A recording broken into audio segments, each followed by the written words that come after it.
festival. You are listening to SGFR, podcast radio for the festival. Now broadcasting highlights and top picks, your tasty, tantalizing tease for this coming year.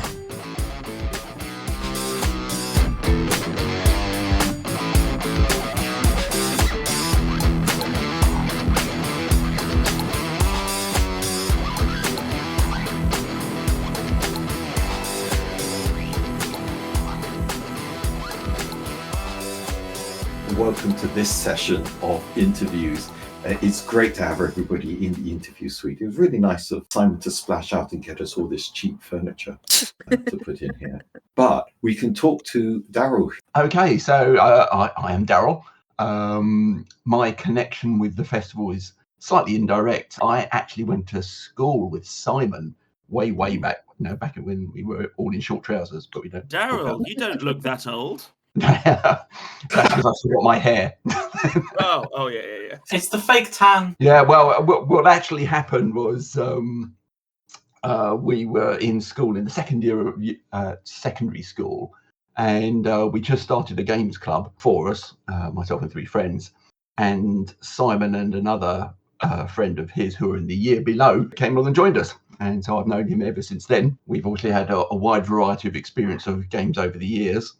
And some years ago, when the first festival first got going, it was, of course, mainly focused on Werewolf back then. And it was starting to grow. And Simon came to me and said, what I'd really like, Daryl, at my festival is to have sort of cornerstone games, something largish, which will be of interest to people who might show up at a Werewolf festival. And I came up with a game from, well, it was sort of Cthulhu-esque. So for people who don't know what that might mean, it's sort of, let's call it horror story based in sort of the 20s and 30s. And it was a collection of people who had gone along to a dinner party. I found themselves trapped in the woods, and there was something unpleasant in the basement. And they had to figure out how to deal with the unpleasantness downstairs whilst getting away alive and fulfilling some secret agendas that they each had. As one of the participants said afterwards to me, it was a bit like an escape room, which I must admit at the time I didn't even know what an escape room was, which shows how long ago this was. And it was fantastic fun. Sadly, the participants failed to deal with the unpleasantness downstairs, and so I had to explain that they'd all died. Which was not perhaps the ideal outcome, but then I was able to blame one of the participants who had come up to me and said, I know I'm a white witch, and it says on my sheet that I know a ritual for putting down demons. I went, yep, that's right. She said, so can I just do that ritual? And I said, yes, you can, but you'll probably need to get some people to help you out. And then she goes, do I have to do it? And I went, no, you don't have to do it. She went, good. And then she went off and didn't tell anybody else she had this ritual. so they completely failed to deal with the demon downstairs. So perhaps not the best way to have started my involvement with the festival, but it has meant that each year I have tended to get the role of running a large game of some sort. So we've, trying to remember now, I think we've done Game of Thrones, we've done other sort of large sort of role-playing things and so forth. And that sort of brings us up to today. And earlier in the year, Simon came to me and said, Daryl, you're not really based in Brighton, so it's hard for you to get very involved with some of the organisation and so forth. But we're now starting to get Mega Games, Mega Game producers joining us and asking about how they can take part in the festival. And I'd like you to try and coordinate them. And before I could say, no, not me, he hung up. So that's now sort of my main role with the festival. It's hot news that you are now coordinating the Mega Games coming to the festival. Yes. I think that's quite exciting. Who have you been talking to? So last year we actually had a Mega Games marquee, which I was not particularly involved with organising, but I think it illustrated one reason why we wanted to have somebody overseeing them. I don't know if any of you, my fellows here being interviewed, took part in any of the Mega Games, but I took part in one called The Raven Banner, which was a very entertaining quasi-war game, I guess, set around the time of the Saxon and Anglo-Saxon invasions of Britain after the Romans have left. But it was slightly problematic in that the reason I was involved was they didn't actually have enough sign-ups. And of the sign-ups, one or two didn't show up. So the organisers were struggling a little bit. And so a few of us joined in. So we're hoping to address that as an issue with my involvement. And I'll be liaising with some of the organisers. But that particular game was vastly better than I expected. I'm a huge fan of Mega Games in general. I do maybe like 4 or 5 a year. But I was very frustrated because all of the things I had planned in were clashed with one of the Mega Games at the last festival. The Mega Games were running the entire weekend last festival. I know, but like everything that I did was like either cut off the end and started like the next one. So like I was just very oversubscribed. James is a forever DM, so that he just doesn't stop or sleep. At the festival. So I want to shout out to Daryl because I've done a couple of his Mega Games at the festival and they've all been great. I've been at that Game of Thrones one a couple of years ago. I can't remember what it was. It was some Galactic Council one last year. And I'm going to throw in a pun because Mr. Benison will enjoy it. You know, he likes Mega Games in general. And next weekend there is, of course, the Generalissimo is Dead here in Brighton, which I'm really looking forward to. But I've just realised something that we should probably have covered earlier in the podcast. Daryl, for anyone who doesn't know, what is a Mega Game? Right, very good. So, what is a Mega Game? That's a very good question. At one level, a simplistic response would be it's just a large game or a game involving a large number of participants. So a normal board game would be 3, 4, 5, 6 players. You know, some of the bigger ones might even go up to about 8 or so. A Mega Game generally will start at a dozen and go up from there. So you mentioned, or Sarah mentioned, the one that I ran last year, which was called the Last Final Conference. Now, the number of participants in that was, I think, about 40. And I roped in 3 people to assist me. So there were 4 moderators and 40 participants. Now, one of the characteristics of these Mega Games is they have elements of board games, for want of better terms, or those kind of mechanics, but also of LARPing, so live action role playing. So LARPing generally involves people dressing up and acting out a role playing game, and those quite often involve a large number of participants. Now, I'll talk a little bit about the Last Final Conference. So actually, this was quite a simple rule set. Essentially, all participants were divided into one of 4 races. 2 of the races had been at war with each other for some years, so it was a sci-fi setting. Had been at war with each other for a couple of decades, I think it is, as part of the backstory. And 2 of the other races are somehow involved. I won't go into the detail in case it ever gets run again and people want to participate, because there are some hidden agendas. Now, the interesting part is that there are particular roles within each race. So there's the leader of the race, but then there might be ministers or other people who are involved in the government of that particular race, people who might be generals and so forth. There's one person from each race who is allowed to go up to the central podium, which had, in this case, a whiteboard where the peace treaty was being crafted. And they were the only person who could write on that whiteboard. So within each race, there was a lot of skullduggery going on because some people didn't want peace, some people did. There was negotiations between the various races. My particular high point, I think, was when the leaders of 3 of the races left the marquee, went outside to an adjacent event shelter and were negotiating amongst themselves. And somebody said to the remaining leader, "Have you noticed how all the other leaders are outside negotiating?" And he went, "What?" and ran outside to join them. Which was the worst thing at something like that is not being at the table when being in the room, as Hamilton fans would put it. My favorite moment from it, Daryl, was when people have been obviously writing on with all been agreeing, we'd had negotiations amongst ourselves, different factions, get some stuff on the whiteboard, and then someone had edited someone else's statement. Yes.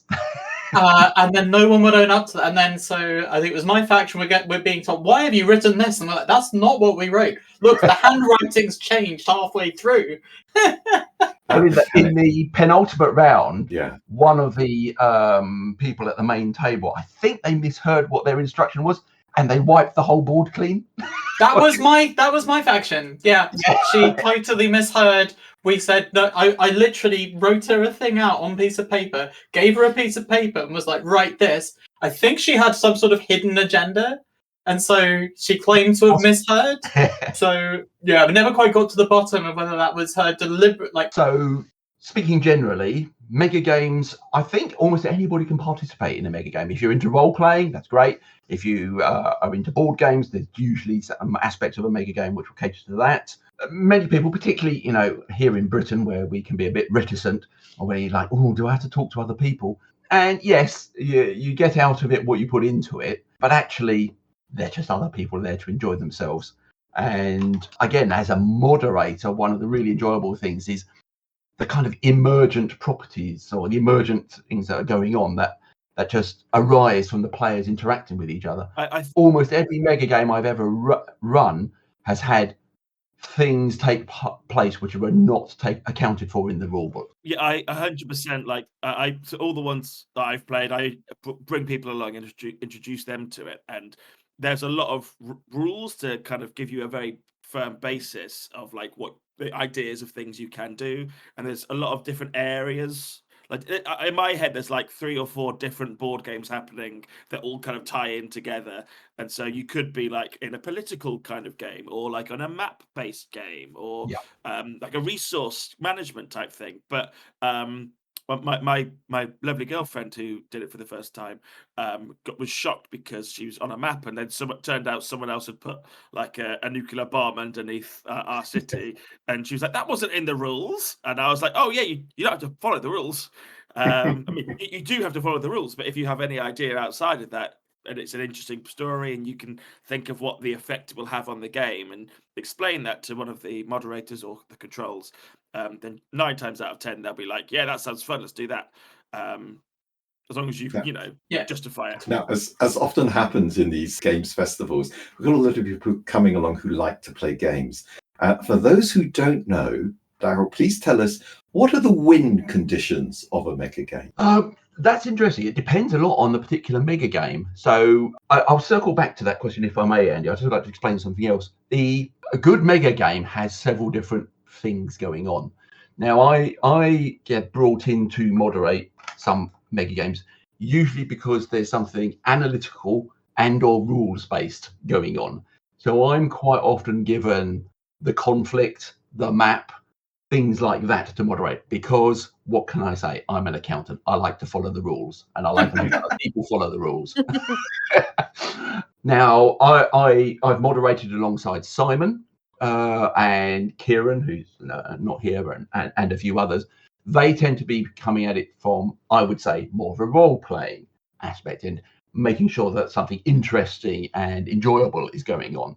So, yeah, don't come to me wanting to invent nukes in the Middle Ages, because I won't let you do that. That is 100%. But if you come up with some good ideas for interaction and so forth, then generally there'll be at least one moderator there, and probably most of them, who will give you a good hearing and will probably try and say yes, but rather than no. So you were going to come back to a win condition? Oh, yes. I mean, I already know the answer to this question, but please do tell. Well, as I say, it depends on the particular mega game. Ones I've designed tend to have, for want of a better term, these win conditions. There is an objective you're trying to achieve, but actually the majority of them, we're just looking for an interesting outcome. So the last final conference, which I ran last year, there were several win conditions, for want of a better term. So again, without trying to give anything much away, if there is a successful peace treaty drawn up, then the people who want peace, they win. If no successful peace treaty is drawn up, then the people who want war will win. If certain races fall out with one another, then certain other people might win, and so on. But there are others I've participated in where I've looked through the rules, and it's kind of like, there don't seem to be any win conditions here. What are people trying to do? So in Den of Wolves, the humans are trying to escape, and definitely not the Cylons are trying to stop them. No copyright has been infringed here. I played Den of Wolves last year, and I was the president of the fleet at the start of the game. And I was reliably informed when I arrived that by the end of the game, I would either be dead or voted out. And which was it? Neither. I was the first ever president that anyone had witnessed that's managed to survive both an assassination attempt and an election. Excellent. Well done. Not time to mind James's story there. You do realize that the game that he played, he was backed by the leader of the military, who I know because he's quite related to me. And he told me about how he kind of reinforced the existing president. In fact, had the president moved the council to their battleship. And I can't remember, I believe, James, that you were saved as the rest of them sacrificed themselves for all of humankind. It was a really heart-wrenching game. I would say for things like that, like in terms of like win conditions, I've always kind of got into things like Mega Games going, if like there's a fun story that you come out of it, like that's a win for me. Like as long as you've enjoyed yourselves and like have incredible, ridiculous stories, like I did with your Fantastic Son, then I count us as the winners. But in other ways, I was the legit winner for surviving and being the president at the end. I know that some of these games do have a traitor mechanic, backstabbing, nefarious, kind of evil people. I speak from experience because the last Den of Wolves that I played, I actually turned out to be not a human. What sort of proportion have traitor mechanics in them? What kind of skullduggery are we looking at? I would say all of them have hidden agendas, at least. That's one of the ways you get people to participate. It's like, yes, ostensibly, you're a member of this faction, but actually you want X to happen. And you are the only one who knows that, and you have to go out and try and make that happen. If I can just circle back quickly to what James was saying, I think he's absolutely right. A win condition for the moderators is when you say, we're finished now, you can go, do people come up to you and say, oh, I really enjoyed doing X, or we go down to the pub afterwards and people are just talking about these stories of what they were doing. A failure for me is somebody just slinks out and they haven't enjoyed themselves. They spent 2, 3, 4 hours of their life wasted. Now, I think I'm fairly lucky. Almost all the ones I participated in, I haven't seen that happen. I've had people coming up to me saying, that was brilliant, particularly when X happened and I'm sitting there going, I don't even know anything about that. It was just something that emerged and I was unaware of. So, yeah, I think James is absolutely right. It's the stories afterwards that make it a win or a loss. And I think what I love about Mega Games is that you do go to the pub afterwards and someone will tell you something that happened to them and you will go, I had no idea that happened to you. And every single person who's at that Mega Game would have had so many completely different and contrasting stories that other people just weren't aware of at all. Just a little bit of something extra which people might be interested in. So you probably know of Christian, who's come over to the festival every year for many years now and run some interesting werewolf variants. I've been picking him up and dropping him off at the airport for a few years now. We chat in the car, and he took part in the last final conference. And bearing in mind he's doing it in the second language, so his native language is Italian, and so some of the subtleties, let's say, in how the British use the English language may have been lost on him. He had a great time, and he was saying to me, at last year's festival, he'd run this 2-village werewolf game, and he's thinking about doing something involving 2 villages and some kind of mega game overlay over it as well. So I've got to talk to him about that. He may be over ambitious, but it is interesting to see how you can get games from different genres, so to speak, coming together. I think you've hit a really interesting point there, which is the fact that the Strange Games Festival, as I understand it, has its roots in the sandbox. This is not just a great deal of fun in a festival, but it's also an incredibly good space for experimentation. If anyone has that seed of an idea, How do you guide them? Do they need to contact you direct? Will you talk them through it? Will you basically just give them enough rope to hang themselves? What's the support pathway for someone new wanting to run a mega game at one of our festivals? Well, yes, they should contact one of us. Probably I'm the best one for something like a mega game and so forth. I'll talk them through the kind of parameters that we have. One of the issues we do have at the festival around mega games is actually timing. Now the slots are, Laura can correct me if I get this wrong, but I think about 4 hours or so. Yeah, usually. Yeah, and that's actually quite short for most mega games. So the Raven Banner, which I took part in last year, I don't think they quite realised that they needed to cut it down a little bit to get it to slot into the 4 hours. So the debrief at the end, which I think is actually a very important part of the mega game, had to be slightly curtailed, and that's because we had to get turfed out of the marquee for the next people to come and set up and so forth. So yeah, if somebody wants to run something, get in touch with me. My contact details, I think, are on the website. If not, I'll speak to Simon and Laura about it. It'll just be Daryl at strangegamesfestival.co.uk. DARRYL. Can I just say, though, it was 4 hours, but if there's any legitimate reason that a mega game really would benefit from being a certain amount of time, we like to keep them short so that people don't have to just do that with their festival and that's the only thing they do, because there's so much else to enjoy. But if there is a game that would benefit from running a bit longer, that we're not saying it has to be exactly 4 hours, that's it. It depends what else we have on in the marquees and what the nature of the games are. So do get in touch still, even if it's not quite perfect for you. Now, I really wanted to jump on that point because we've got the Strange Games Camp Out coming out, which is a different beast. And given that one of the reasons for doing this podcast is to generate interest for both the festival and the camp out, where's the difference? Is the camp out an opportunity to do something really, really long that covers many, many days? And the festival is more likely to be capped at the 4 hours unless you do those sort of little exceptions. What kind of difference can we get out of the camp? I think you're right. It was a great opportunity for people to do something really long because there's fewer things. Not fewer things, but there's fewer scheduled things. So yes. They could just choose to spend that time however they want. It is a sandbox, as we keep saying. But what I would say is that any mega game really depends on having the right number of participants. And I won't be providing support for the camp out sign-ups and things like that. So if people want to arrange their own things, we'd be very, very welcoming to that. But they would have to source their own sign-ups and run their own management of it, find their own space, that sort of thing. And there is plenty of space, and it's a beautiful location. Anyone who's accidentally tuned in, welcome. We're talking about the Strange Games Festival and the Strange Games Camp Out, 2 events that last 3 nights, 4 days in a beautiful camp where you can play lots of games. And in the camp out, there are lots and lots of spaces you can gather and just run something of that order. Are there any hot teasers that you can possibly drop our way about what you're thinking of doing?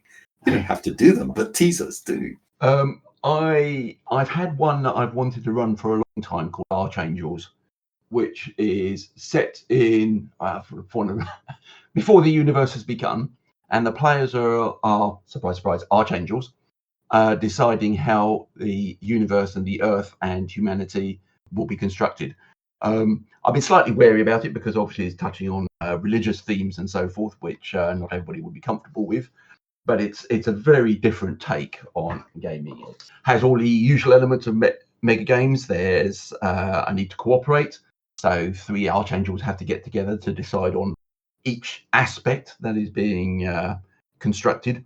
And there is the possibility of conflict, though conflict between archangels is very different to conflict between human beings. So that's one I've been toying with for a long time, actually. Mm-hmm. I'm talking to a few people at the moment who are considering running at the festival, but I'm wary of suggesting any of them might actually take place at the moment until we've reached agreement. Another thing I've been thinking about doing for a long time is, again, no breach of copyright here, but something that looks a little bit like Dune, so set in the far future with houses and so forth and resource management and conflict. But will there be sand trout that you can attach to your limbs and get really weird? I tend to ignore the Sand mackerel. the dressing up aspects. Sorry, talked over you there, Daryl. The idea of sand mackerel entertained us this end. Yeah, just get a tin of sardines and do what you can with that. As I say, being an analytical sort, I'm not too fussed about how people want to dress up. So they want to wear sand trout, that's up to them. I would prefer you to not do that in the sunshine in July or August, whilst we're stuck in a tent with you for 4 hours. On that cheery note, Daryl, I'd like to say thank you very much for the insight. Everybody remember, it's MiniMega Games. Daryl is our go-to chap for that.